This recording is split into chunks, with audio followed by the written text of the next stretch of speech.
si on partait en vacances? Destination, billets de train, reste plus que le Airbnb à réserver. Mais comment choisir? Je sais, on va regarder les notes et les commentaires. Aujourd'hui sur Internet, on trouve de plus en plus de sites sur lesquels les utilisateurs donnent leur avis en notant diverses prestations, de vrais petits auditeurs du web. Et ce ne sont pas toujours des professionnels qu'on évalue.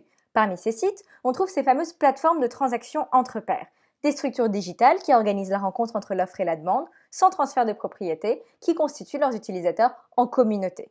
On les appelle aussi économie collaborative ou capitalisme de plateforme, selon le point de vue. Sur ces plateformes, n'importe qui peut proposer un service en tant que particulier ou en acheter un. Proposer une place de covoiturage, des services de bricolage ou même vendre ou acheter des plats cuisinés maison. Autrement dit, tout ce que vous savez faire ou que vous possédez peut être mis en marché. Après chaque transaction, les utilisateurs s'évaluent mutuellement sous une forme générique notes plus commentaires. Des notes chiffrées sur des critères prédéfinis? Mais ce ne seraient pas des critères de performance? Vous voulez dire qu'on serait noté sur des choses aussi personnelles que notre propreté ou notre petit plat spécialité?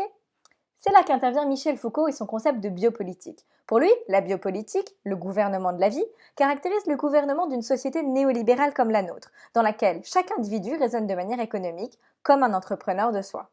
Alors dans cette thèse, j'ai voulu comprendre. Sur les plateformes pair à pair, on peut en effet mettre en marché tout ce qu'on sait faire et qu'on possède.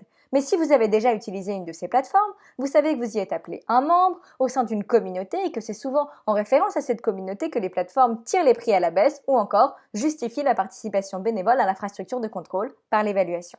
Je me suis donc interrogée sur le rôle de cette référence à la communauté dans les plateformes pair à pair dans la constitution des utilisateurs en entrepreneurs de soi. J'ai interrogé des utilisateurs et des salariés de ces plateformes dans divers secteurs d'activité.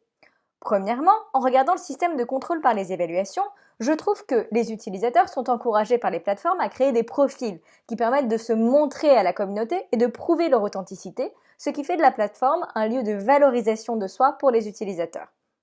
On retrouve une structure d'évaluation publique très positive, le négatif est caché hors de la vue de la communauté, c'est-à-dire que grâce au narcissisme des utilisateurs, les mécanismes comptables servent de vecteurs à la communauté en préservant l'apparence d'un marché très positif, ce qui permet d'attirer d'autres utilisateurs. Deuxièmement, pour organiser la circulation des utilisateurs sur les plateformes, il faut leur apprendre à se comporter comme sur un marché. Utiliser la saisonnalité pour réguler les prix, apprendre à penser en coût d'opportunité et en retour sur investissement, quitte à jongler entre les différentes plateformes.